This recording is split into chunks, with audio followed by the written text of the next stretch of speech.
Hello everyone, and welcome to Grey Matter, the podcast about anything and everything. I'm your host, Elliot, and today we will be discussing the Stanford prison experiment. Now, I've always been super fascinated by this experiment, and I was like, you know what would be a better first episode than this experiment? I will warn you, I trip up over my words a lot, and I'm gonna try to cut out as much as I can, but if I can't get it all, I apologize. That's just who I am. Normally I do videos in like 2-minute increments, but everyone told me that they like my voice and that they want to hear me talk, so I want this to kind of feel like we're having like a conversation. I'm just in bed. Maybe you are in yours too. I hope that you like it, and I hope by the end of this episode you know more about the Stanford prison experiment if you didn't know anything at all, or if you did know it already. Alright, so in Palo Alto, California, on a Sunday morning, police cars were racing through the streets. They were on their way to pick up various college kids around town as a part of a mass arrest for a robbery. Those who were arrested were picked up in their homes. They were charged and read their rights before soon being searched, cuffed, and brought to the station. Typical. Once they were there, they were then formally booked, as in like fingerprinted, ID, that jazz, before then being taken into a holding cell where they were blindfolded and just left to sit there, just confused. They were just like, yep, bye. So before I get into kind of the day by day, I'm gonna give you a little bit of context as to what this experiment was, how it came to be, who made it, all that jazz. So the study was conducted to expose the cruelties of the prison system, and it was a psychological experiment conducted by a man named Philip Zimbardo, and he was the psychology professor at Stanford University, and he wanted to find the answer to the question, is evil found in any human being under the right circumstances? So he wanted to put these individuals in this 2-week-long prison environment to see the consequences of being either a guard or a prisoner. Zimbardo first got this idea after overseeing another simulated prison experiment conducted by an undergraduate student named David Jaffe. I think that's his name. Except you'll see the differences later on, but his simulation, David's, only lasted 2 days, not 2 weeks, and it included students of the class role-playing as the guards and students, and not just random volunteers that they found. You'll also see that, like Zimbardo's study, they were also stripped of their names and given ID numbers, so that's what they could that's what they had to refer to other people as, that's what they had to refer to themselves as. But Jaffe also created 15 arbitrary rules for his guards. Unlike Zimbardo, who was just kind of like, have fun, just don't hit them. That's basically what Zimbardo's experiment was, essentially. After seeing this simulation, Zimbardo was inspired and he wanted to make this on a bigger scale, essentially. So after that, he also made Jaffe his warden, and you'll see later when I kind of talk about more of like the unethicalness of this study, but he also made himself the superintendent, Zimbardo, which is just crazy to do as the head researcher to me. I don't know who let him do that. It still blows my mind. Zimbardo also called for the services of an experienced consultant.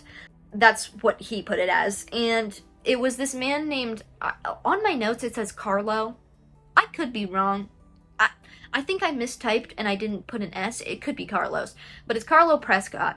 And Prescott was a former prisoner himself. He had served about 17 years, and Zimbardo actually had co-taught a class with him at Stanford University for like the summer school courses, and it was called The Psychology of Imprisonment.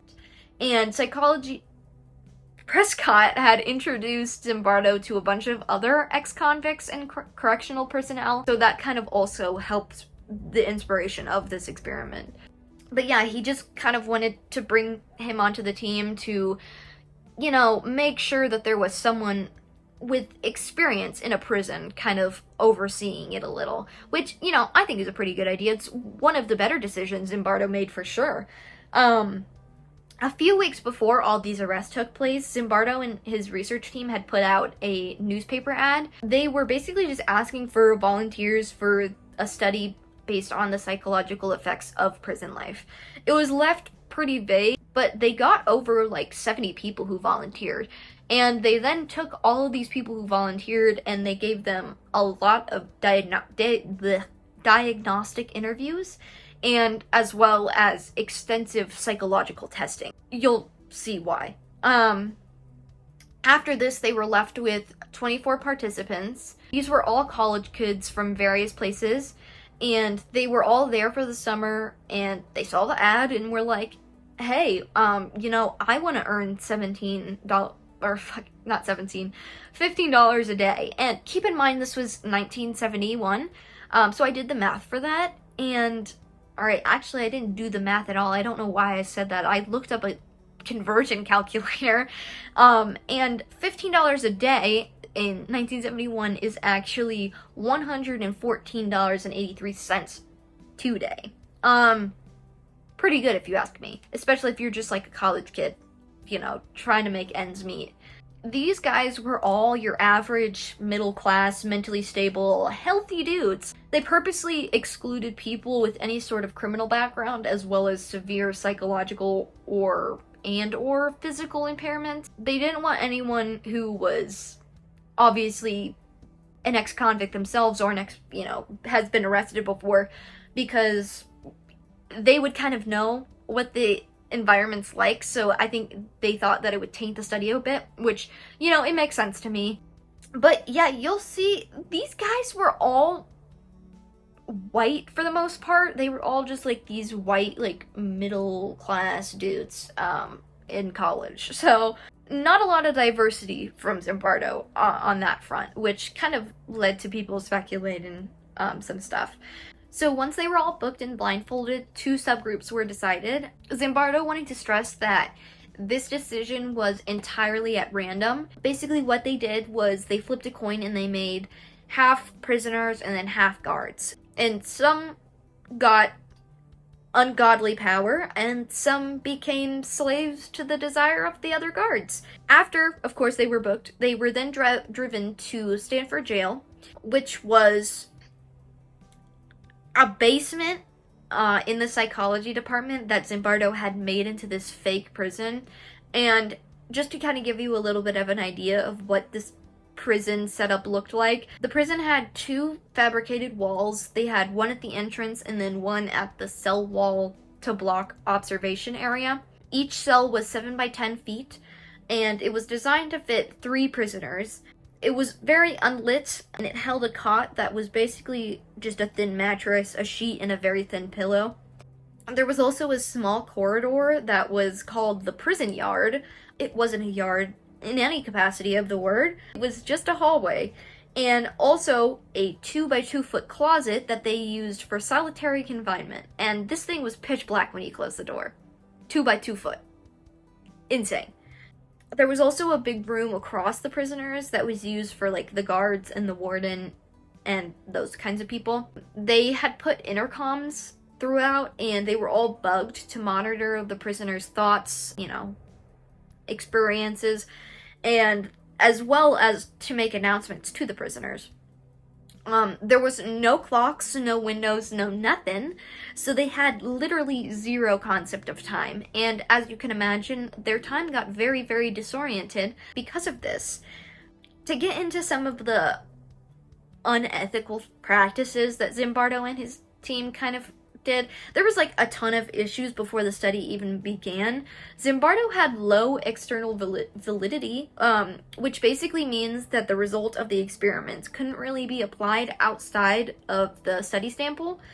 And those who were applied, as I mentioned, were mostly white, and it didn't really showcase that the actual racial population in prisons. So just like another little bit of bias. Many speculate that the effects of the experiment could just be like the characteristics of the people participating, rather than like the actual like effects of the study, like the actual result of the study. As well as there being no low external validity, there was also no independent variable. Insane. And as I mentioned earlier, Zimbardo had made himself the superintendent, the person who is in charge of this entire prison. He was the one calling the shots of both the experiment and the prison. It's crazy. He could have so easily had anyone else do this, but no, he chose to do it himself. And you'll see, it creates a ton of issues later on. I'll get into that. So, this first, I kind of want to break this up into like a day by day. So, this first part right here is going to be day 1.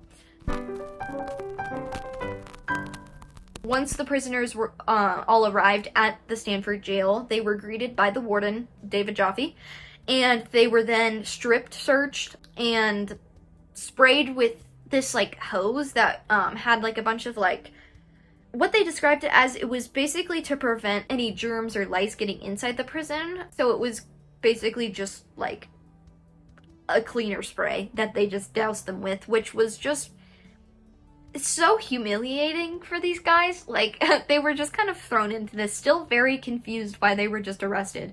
I should also mention that the way that they did it was, so they had 70 at the beginning, and then they were down to 24, and then 12 of them were guards and 12 of them were prisoners. So what they did was they only had 9 prisoners in at a time. So they had 3 prisoners to each cell. There was 3 cells in total. And anyone who wasn't a part of like the first wave was basically just kind of on standby if they needed someone, which they did inevitably, as well as the guards. So like they had extra guards and they had extra prisoners in case things went wrong. The prisoners after that were given a uniform, which was made up of 5 things.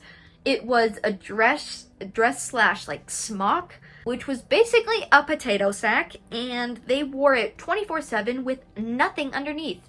No underwear, no nothing. Just potato sack, nothing else. They also had an ID, which held their prison numbers, which, like I mentioned with Jaffe's simulation, they could only be referred to as this number. They could only refer to other prisoners as that number. They could only refer to themselves as that number. Like, that was their name, essentially. And that was basically just to, you know, take away any sort of individuality that they had left. They put a very heavy chain on their right ankle, which was, you know, like a typical, I feel like what you see in, like, you know, prison cartoons or whatever, where it's like, you know, the little bar around the ankle and then like a fucking like ball. They also had a stocking cap, which was basically just like a woman's like nylon pantyhose, and they made that into like a cap that they put on, and that was a substitute for shaving these guys' heads. Zimbardo states, "It should be clear that what we were trying to do was to create a functional simulation of a prison environment, not a literal one. This is an important distinction for you to appreciate and keep in mind. Real male prisoners don't wear dresses, but real male prisoners, we have learned, do feel humiliated, do feel emasculated, and we thought we could produce similar effects quickly by putting men in a dress without any underclothes. Indeed, as soon as some of our prisoners were put into these uniforms, they began to walk, to sit, and to hold themselves differently, more like a woman than like a man. The chain on their foot, which was also uncommon in most prisons, was used in order that the prisoner would always feel aware of the oppressiveness of his environment. So even when a prisoner was asleep, he could not escape the atmosphere of oppression. When a prisoner turned over, the chain would hit the other foot, waking him up and reminding him that he was still in prison, unable to escape even in his dreams." Fucking dark, okay? Like, the whole unable to escape even in his dreams, I read that and I'm like, oh my god. It's crazy. They put so much thought into dehumanizing these men, and it's crazy that they didn't think this was a bad idea sooner. It's insane. The goal of the numbers were to make the prisoners, like I said, feel less individuality, and they would only be called that number. Like, literally no exceptions. Like, could you imagine just being called one number over and over? Also you're in an environment where everyone else is only getting called their numbers too. So it's just like, you're all numbers. Like, you're just like, I don't know, it's crazy to me. The prisoners also expected some harassment from these guards. They also expected to have their privacy revoked, and as well as some of their civil rights violated. They were all told this in their consent forms, and they all kind of knew that, you know, this wasn't going to be very peachy. It wasn't going to be nice like a vacation. But they were not expecting the actual brutality of these guards. These guards, they start losing their minds and just finding new sadistic ways to literally fuck with them. They also were told that they would have a very minimal diet as well. So they were all prefaced before the study kind of started. They were all prefaced in their consent forms that, you know, some stuff like this is gonna happen. The guards, on the other hand, were given zero instructions or training. They had like zero limits. The only rule that they had was no physical force, so no hitting them, no abusing them. But basically they were free to do whatever the hell that they wanted, and whatever they seemed fit and necessary to maintain the order in the prison and to command respect of the prisoners. Also, prior to this, the guards were also warned that this job would be dangerous, which is so funny to me because the way we see it turn out is actually, it's not the guards who were in that big of danger, it's actually the prisoners. Believe it or not. The guards were dressed in khaki uniforms, they had a belt, they had a whistle, and reflective sunglasses, like typical like aviator, you know, cowboy cop macho sunglasses. Like, imagine those. And they were like reflective, so the prisoners like couldn't see their eyes. They also had a billy club, which is basically like a baton essentially, and they would like whack the prison cells and shit like that. They wouldn't whack the actual prisoners, I don't think. The glasses were used to keep anonymity. Am I saying that right? Anonymity, like anonymous, but anonymity between the guards and the prisoners.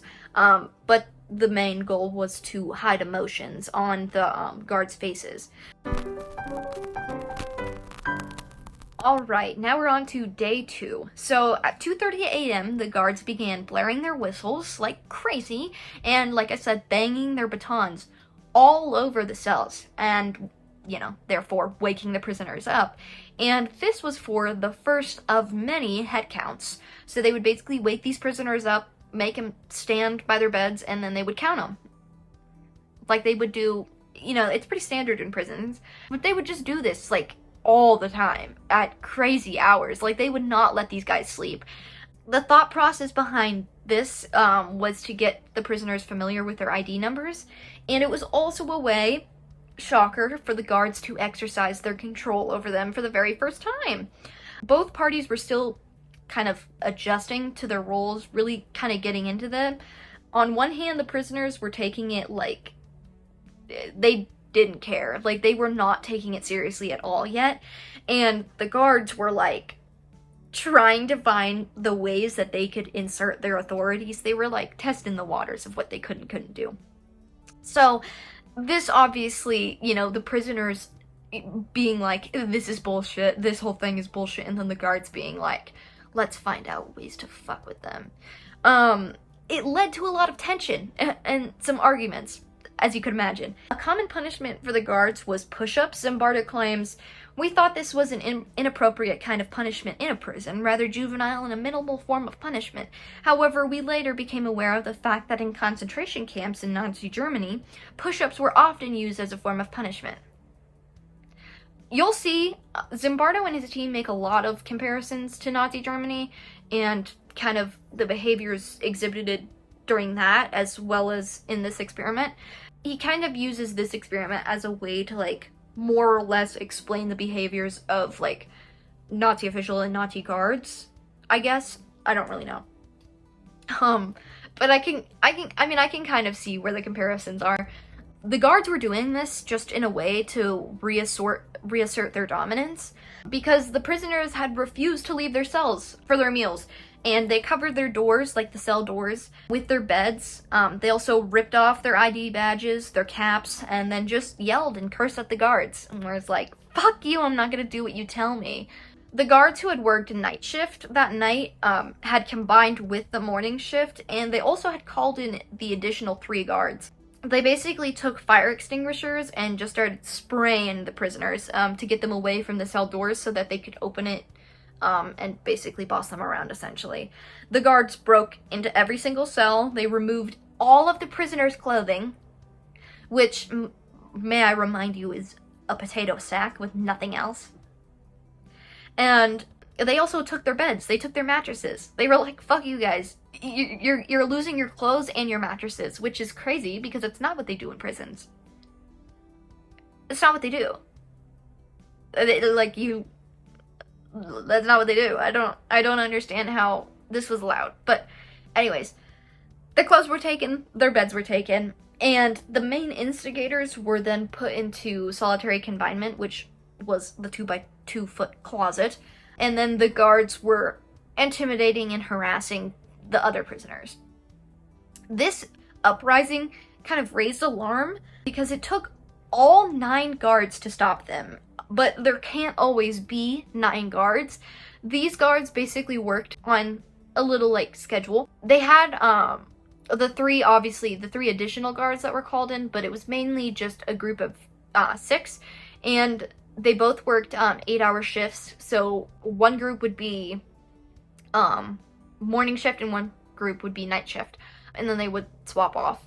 And then, of course, they had those 3 additional ones in case, you know, things like this happen where they just needed more people.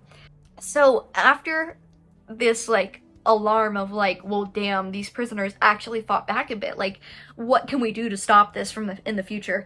They all kind of thought, hey, why don't we use psychological tactics on them instead of physical ones? What if we just mentally fucked them instead of actually touching them? Wouldn't that be crazy? Obviously it fucking works because that's how the brain works. Anyways, that was kind of day 1. Just kind of like a very short, brief day. Not a ton happened apart from the uprising. But yeah. So, day 2, after the uprising, the guards had decided to designate 1 out of the 3 cells to be a privileged cell.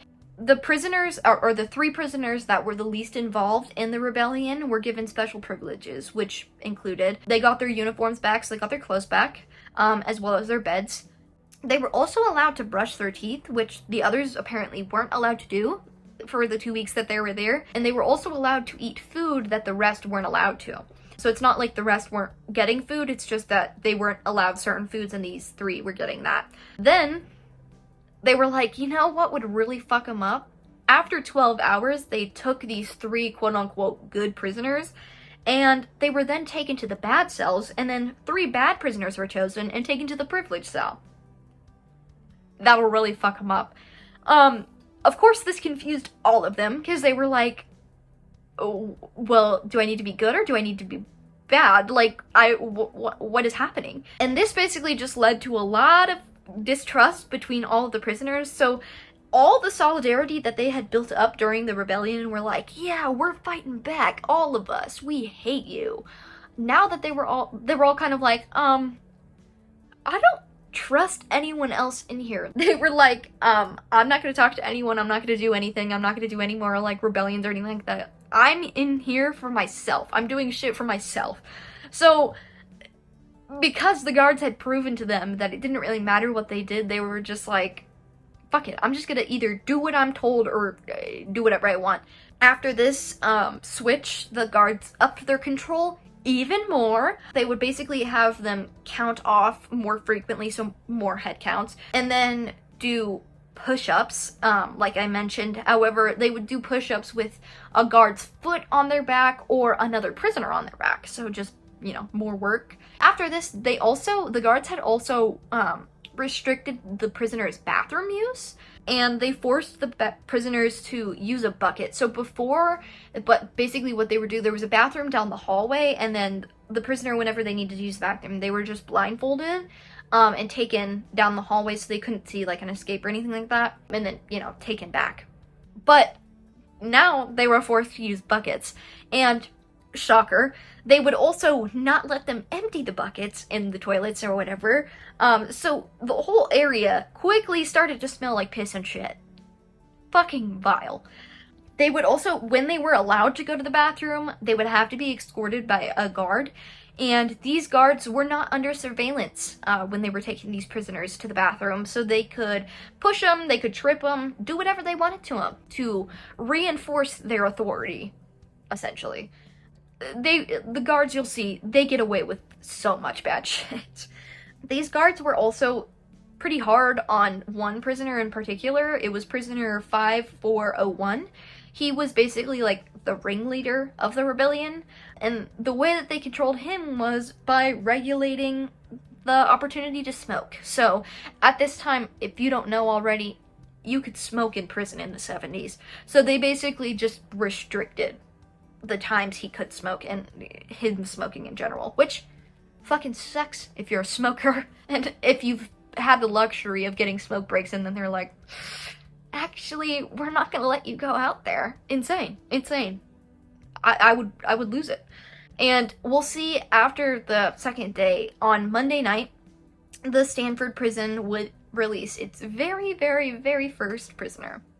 So, prisoner 8612, I don't know if anyone has seen the movie with fucking Ezra in it, but if you've ever seen it, you'll see that this one prisoner in particular just fucking loses his mind.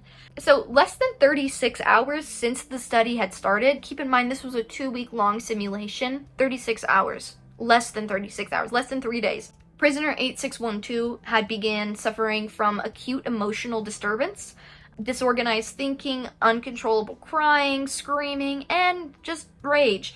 Zimbardo and his team thought that this prisoner was trying to con them and faking their mental distress. So basically, Zimbardo called this prisoner in for an interview. So 8612, otherwise known as Douglas Corpy, he said he basically could not handle the harassment from the guards anymore. And Prescott, the former convict that they brought, said that he was weak and that what would he do if he was in actual jail? Buddy, if someone's telling you that they don't like the harassment they're receiving, you know, it's probably for a good reason. Like, I understand that the circumstances would honestly be probably pretty close to worse than this simulated experiment, but regardless, he is suffering mentally from the treatment of these guards. Something in the lineup ain't clicking. The cogs aren't turning, okay? We need to fix this problem. But no. Basically what they did, they were like, they didn't want him to leave. Because, as I mentioned, the study had just started. So they were like, hey, what if you stayed in on the experiment, but we'll call you an informant. So that way, you can't get harassed by the guards. Like, the guards can't tell you what to do, they can't harass you in any way, but you're still a prisoner, and you're giving us insight as to what the other prisoners are experiencing and saying whatnot. They also said that he could quit later on if he still felt the same, and they told him that if he stayed on as an informant, he would receive his pay as still, but not have any strain on him mentally. 8612 didn't really reject this at the time. He didn't really say much. He kind of just went back to the cells, and during the next head count, he started screaming to every single other prisoner, "You can't leave, and you can't quit." Zimbardo says, that sent a chilling message to them all, and directly contributed to creating a sense of really being imprisoned. Lovely, isn't it? 8612 had also continued to scream, curse, and rage on, just like he did prior to the interview. Zimbardo states, it took quite a while before we could be convinced that he was really suffering, because we did not appreciate the power of the situation. And then Craig Haney, another researcher, decided to release him while Zimbardo and Prescott were away at dinner. So yeah, 8612, gone. They were like, this is clearly too much for him. So he was the very, very first prisoner to be released. And keep in mind, that was day 3. So shit only gets worse from here. Alright, day 4. I don't think I've mentioned this already, but this experiment only lasted 6 days, and if you heard me earlier, it was supposed to last 2 weeks. So this is day 4 out of 6. The prisoners were allowed visitors this day. Prior to this day, that they were able to send out letters to like friends or family members just asking them to come visit them. Zimbardo states, we were worried that when the parents saw the state of our jail and of their children that they might insist on taking them home. To counter this, we first grossly manipulated the situation, and then we subtly manipulated the visitors. Huh? What? literally, I think that these kind of situations would be avoided had he had not been the superintendent. This is a superintendent making these decisions, not a researcher. This is the mind of a superintendent being like, well, how can we make this prison look better? How can we make these parents believe that my prison's great?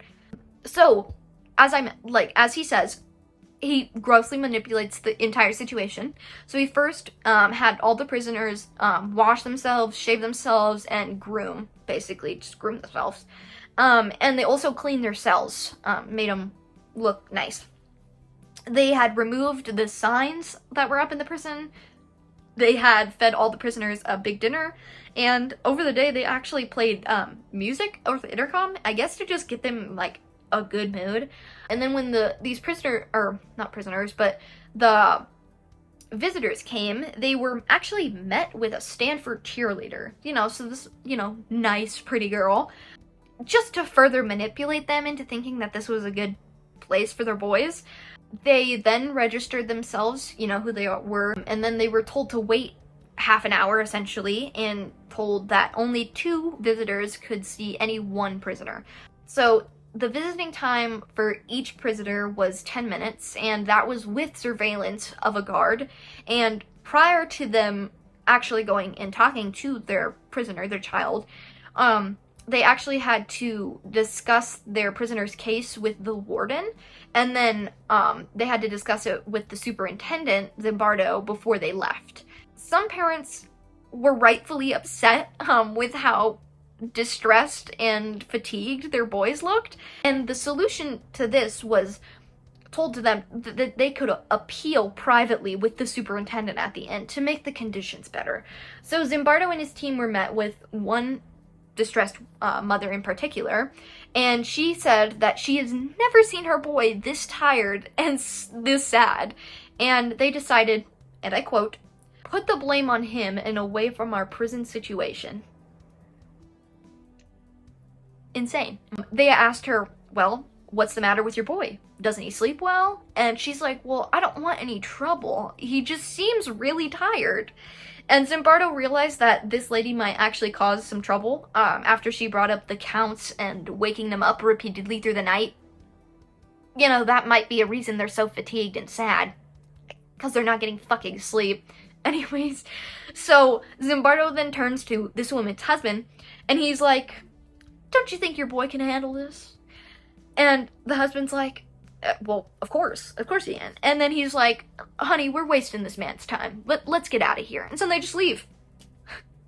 Like, nothing is done about that situation in any scope of the word. Along with visitation, there was also a rumor spreading that prisoner 8612, the one who was released the previous night, was going to go get his friends, and they were going to break the others out after the visiting hours were done. Zimbardo says, do you think we recorded a pattern of rumor transmission during the day and waited for the impending escape and then observed what happened? That was what we should have done, of course, if we were all acting like experimental social psychologists, which was our usual role. Instead, by Tuesday, our main concern was to maintain the security of our prison. You'll see, he continues to admit that this made him kind of also descend into madness and made him believe that he was truly a superintendent of this prison and do whatever he could in his power to make sure, like, shit was safe and secure. So Zimbardo was just running around frantically trying to figure out what the fuck he's gonna do to keep his prisoners and prison safe from this impending breakout. So he was trying to figure out a way to put these prisoners away. So he first called on one of the applicants, like one of the extra applicants of the prisoners that I had mentioned. And he called him in to be an informant, and just like prisoner 8612 had been given the opportunity to, he was just made an informant and was told, like, hey, give me any information on this escape, like anything you hear, like, let me know. And he also went back to the Palo Alto Police Department that had arrested all these guys, and he asked them if he could move all of his prisoners to their old jail. And the prison was like, no, what are you on about? And they told him that it was because of, like, they didn't have the insurance for it. Like, they were just like, no, we're not doing that. This is a psychological experiment. What are you talking about? And then Zimbardo goes on to say, angry and disgusted at the lack of cooperation between our correctional facilities, I was now totally into my role. I left, and we formulated a second plan. So, after being denied by the police department, he then was like, I'm gonna dismantle the entire prison. Everything that he had set up, I'm gonna dismantle it all. I'm gonna take all the prisoners, and I'm gonna blindfold them, like put a bag over their head. And I'm gonna put them in an elevator, and I'm gonna bring them up to the fifth floor storage room. They also, the team and him, had spent hours cleaning this prior to bringing all of them up there. Spent hours cleaning it for them to come up there. So he was basically going to bring all these prisoners up there and leave them there with the guards. And then he was going to sit in the middle of the former prison that he had just dismantled. And when the conspirators in 8612 inevitably came, he was going to be like, the experiment's over. They all went home. I seriously don't understand why he thought that would work even if it did happen. Because sitting in a room alone in the former prison and being like, yeah, they all went home. Buddy, why are you here? It'd be more believable if they came in and saw no one. What are you on about? You're gonna sit in a chair in the empty former prison and you're gonna be like, yeah, we actually ended it early. They actually all went home. And I'm just sitting here for fun. No. But then after, you know, these people who were breaking in had left and he had told them that all the prisoners were gone, he was gonna set the prison back up and then move all the prisoners back. And he did this. He moved all of the prisoners, dismantled the prison, did all of that. And he also had thought of bringing 8612 back and like re-imprisoning him, and was going to tell him that he was falsely released, like he was released under false pretenses. Like, a lie. Like, this isn't an actual prison. Like, this is an experiment. So up until that person is done and doesn't want to do the experiment anymore, like, you can't make them. But he didn't end up doing that. He didn't end up calling 8612 back. He was like, nah, I'm not gonna do that. But while Zimbardo was sitting there, someone came in, but it wasn't 8612 him. It was a former roommate his name was Gordon Bauer. He was also an experimental psychologist, and he came to see how the experiment was going, and just asked Zimbardo, what's the independent variable? Zimbardo had this to respond to. To my surprise, I got really angry at him. Here I had a prison break on my hands, the security of my men and the stability of my prison was at stake, and I have to contend with this bleeding heart, liberal academic, effete ding-dong, whose only concern was for a ridiculous thing like an independent variable. It wasn't until much later that I had realized how far into the experiment I was at that point. I was thinking like a prison superintendent, not a research psychologist. Again. Just crazy. Like, I honestly don't understand how he was allowed to get to this point. Like, I don't understand how no one, like, questioned some of the decisions he was making, because this was a team effort. This wasn't like he was calling all the shots and like people were telling him like, oh, I don't know if this is a good idea. Like, everyone was in on this. Like, it just makes no sense to me.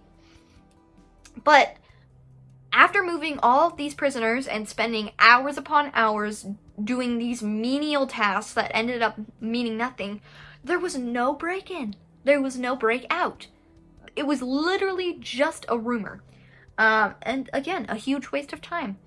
The guards, after this point, began using, shocker, more and more control, and forced these prisoners to do even more menial, repetitive work.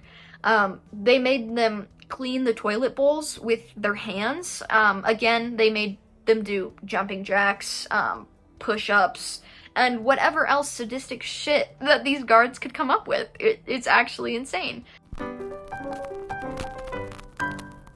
So on day 5, a Catholic priest who had been a prison chaplain before got invited to see how valid and real that their simulation was. He interviewed every single prisoner and he asked them, like, what are you doing to get out of here? You know, like you would an actual prisoner. And then he offered to call the parents of these guys to arrange legal aid for them. One prisoner in particular didn't want to speak to the priest, though.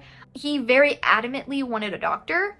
Prisoner 819 felt very sick and he was just continuing to break down crying.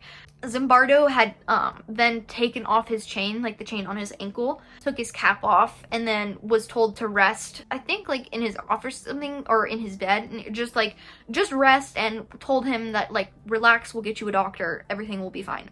While Zimbardo was trying to do this, trying to get this man a doctor, a guard had lined up the rest of the prisoners and made them chant, "Prisoner 819 is a bad prisoner. Because of what prisoner 819 did, my cell is a mess." Just over and over. Just yelling at this already, you know, mentally unstable man. Zimbardo had then returned and found 819 just hysterically crying on the ground. Zimbardo asked 819 if he wanted to leave, and 819 denied this, and it was for fear of being a bad prisoner, like everyone was saying. Zimbardo says, "At that point I said, listen, you are not 819, you are blank. And my name is Dr. Zimbardo. I'm a psychologist, not a prison superintendent, and this is not a real prison. This is just an experiment. Those are students, not prisoners, just like you." 819 was then discharged, so he was the second prisoner to be released. And on this day, the prisoners were able to file for an appeal. They wanted an appeal for a parole hearing to try to get out of there. While they applied for a parole hearing, all the guards had made reports on why the prisoners were bad and was just like trying to get them to stay. Like, even though this is fake, like, I don't understand why they were having a parole hearing. Like, I don't know. But then all the prisoners were chained together and they were brought to the meeting with bags over their heads, to the parole board meeting, essentially. This parole was compiled of a bunch of strangers, and they first asked each of the prisoners if they would give up the money that they had earned if it meant that they would get parole. And most of the prisoners said yes, even though they're in their contracts, like, they said, these prisoners had said that the reason that they are doing this experiment is for the money. So the fact that they were like, I'm doing this for the money, and then they're now in the experiment and they're like, I don't care, I'll go home, just give me parole, I don't even want the money, I just want to go home. That should have told them everything they needed to know. Everything they needed to know about how wrong this was going. These prisoners legitimately thought that they were a prisoner and they were in jail, and they wanted out by any means necessary. Zimbardo remarks, "What they should have said at this point is, I quit this experiment and I no longer choose to be a subject for money, science, or any other reason." But they did not. They could not, because their sense of reality had undergone a transformation. They did not have the power to choose to leave the experiment because it was no longer an experiment in their minds. The prison consultant was beginning to morph into, the former convict, he was beginning to morph into this, like, authoritarian official, and it was, like, very similar to the same authoritarian officials that had tormented him by refusing his parole requests for 16 years while he was a prisoner. So the fact that, you know, this former convict is now, like, calling the shots and is now, like, denying people parole when he himself had been refused parole for years, and that actively affected him in his life. It's just crazy to me that even he would, like, this experiment truly changed these individuals' minds. Like, they truly thought they were in a real prison. Zimbardo had noticed that there was a new dynamic kind of forming between the guards and the prisoners. On one hand, the guards were adapting to their roles with far more ease, and on the other hand, the prisoners were descending into more and more helplessness. The guards were categorized by Zimbardo as one part of them being good guys, according to the prisoners, and these guards did, like, little favors for them and basically just didn't punish them. And then he said some were tough but fair, which were basically the guards who stuck to the prescribed rules and like didn't harass the prisoners all that much. And then the third category for these guards were some were extremely hostile and would invent new and more corrupt methods of humiliation and degradation.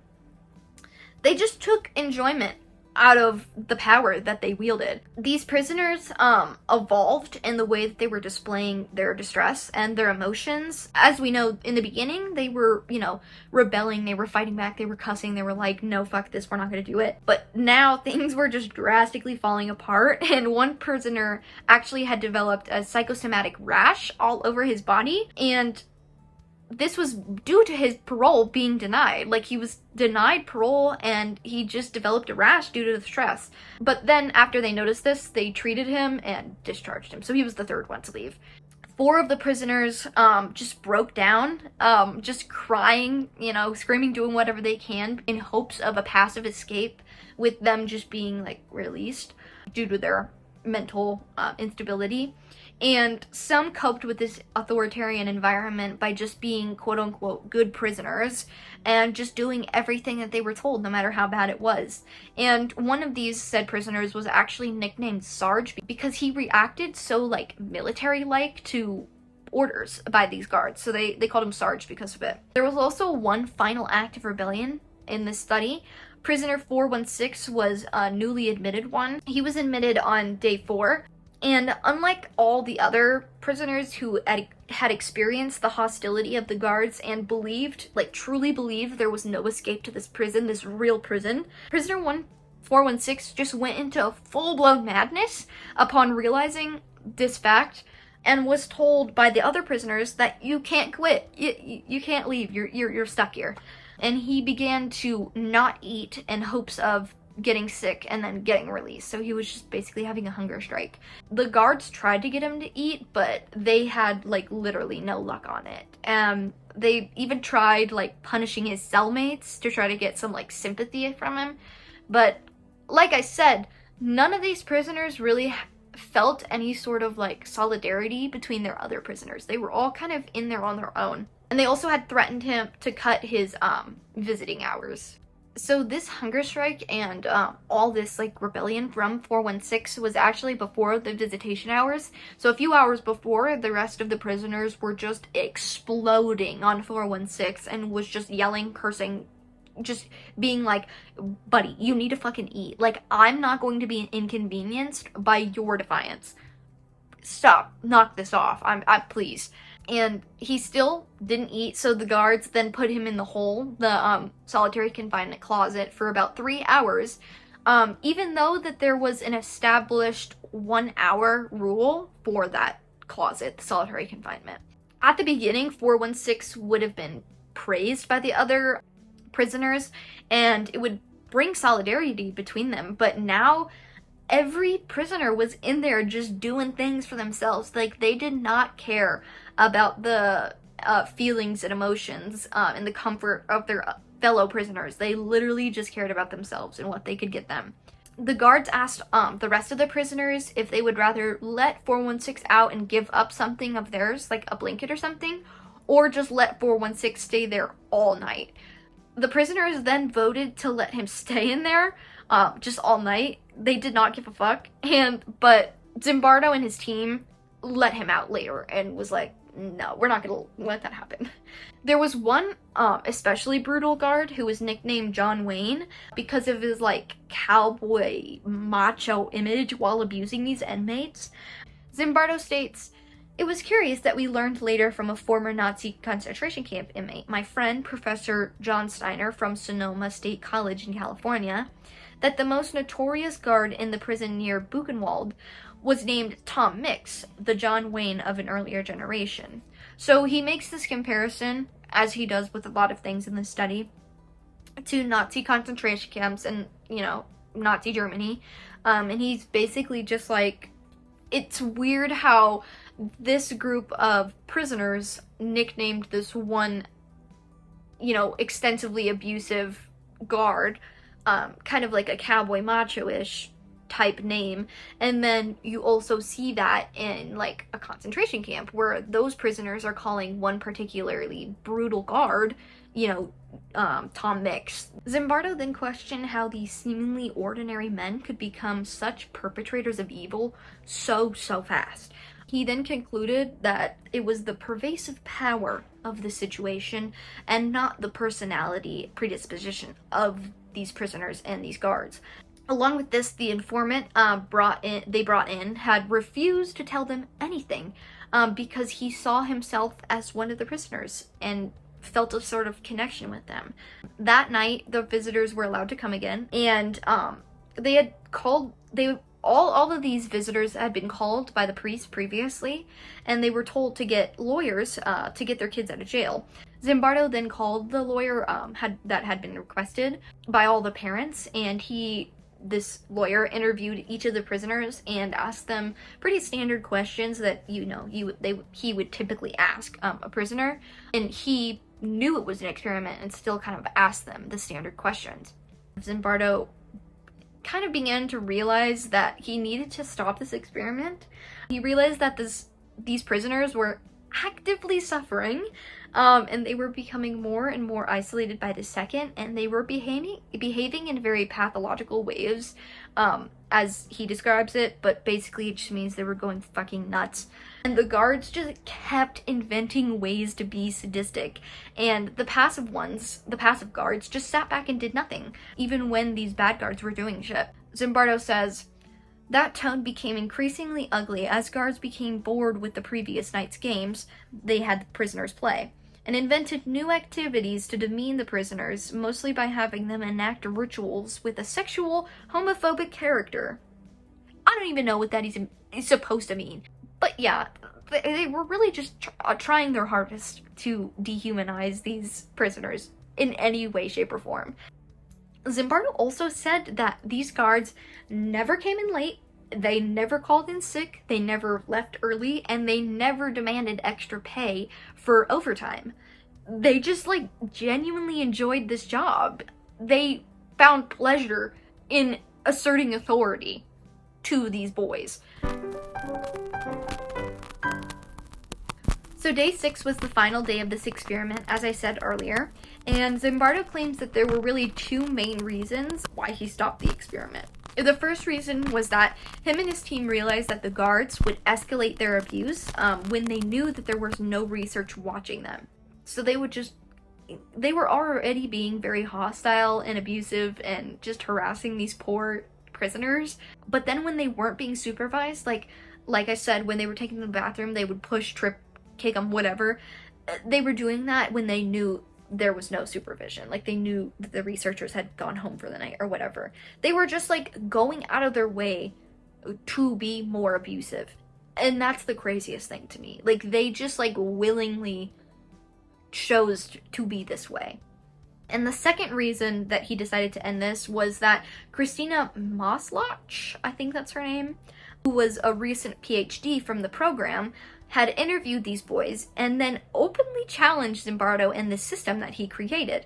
And she said it was obvious dehumanization and it was just extremely insensitive, which, I mean, shocker, I'm surprised no one before her had said anything, but thank God she did. And this was Zimbardo's kind of last straw, and he ended the study accordingly. The last thing that him and his team had these participants do was to have them do encounter sessions. So they first had them do an interview encounter session with the guards, and then they did one with the prisoners, including those who had left, so 8612, whatever. And then they had one with all of the 24 individuals all together, kind of discussing it. And they just discussed the moral conflicts that this simulation brought up, and how they behaved as individuals, how the others behaved, and just, were there other ways of doing things? Were there other ways of handling this? Prisoner 416, the one who was locked up in solitary for a good amount of time, had this to say. I forgot my reasons for being there. I had come there with reasons, it'll make me money, things like that. But I found after 24 hours I really had no life of my own except what happened to me in this small room. And what happened to me is that I followed people's orders and was shoved around with a paper bag over my head for them. I began to feel that I was losing my identity, that the person that I had called Clay, the person who put me in this place, the person who volunteered me to go to this prison because it was a prison to me, it still is a prison to me 2 months later. I don't regard it as an experiment or a simulation because it was a prison run by psychologists instead of by the state. I began to feel that that identity, the person that I was that had decided to go to prison, was distant from me, was remote, until finally I wasn't that. I was 416. I was really my number. And I mean, honestly, I would recommend going and, I'm blanking on the name of the documentary. I think it's called Quiet Rage, I want to say. The documentary that, they made on this, case study is really interesting. I've watched it, very good. As well as the movie. I think I haven't watched the movie in years, but if I remember correctly, they got a few things wrong, comparative to the actual study. They changed up a few things. But I would recommend, you know, if you just want, you know, further information, I would go and look those up because they've got just a ton more information. There is so much to do with this case. This case is honestly, like, it has been used to explain human behavior so much since the experiment. It's so interesting to look at these individuals who were just, you know, average people, all of them, just average people put into these either oppressive roles or authoritarian roles, and, you know, their behaviors and their identities just were completely changed and stripped. Even the guards, their identities were completely changed. And if you see, like, the interviews with all of these individuals after the fact, a lot of them are like, I have no fucking idea why I acted the way I acted. Like, I seriously have no idea where that came from. And overall, just a crazy case study. I think it's just one of the crazier ones. I plan on doing more case studies because I find them super interesting, just how, like, these experiments, as bad as they once were, kind of affect and, you know, explain the human psyche. I just think it's super interesting. But yeah, that was the Stanford prison experiment. I hope you guys all enjoyed. And again, be sure to comment if you have any suggestions, like literally anything at all. I will try to get that done. Be sure to like it if you like it, and be sure to subscribe if you want more from me and you like hearing me talk. I'm thinking about having my topics like scheduled, so like 1 week is a case study, 1 week is a true crime case, 1 week is like a video game deep dive, like something like that. But yeah, we'll kind of work out more of the kinks as we go along. But anyways, thank you so much for watching or listening, and I will see you guys all next time.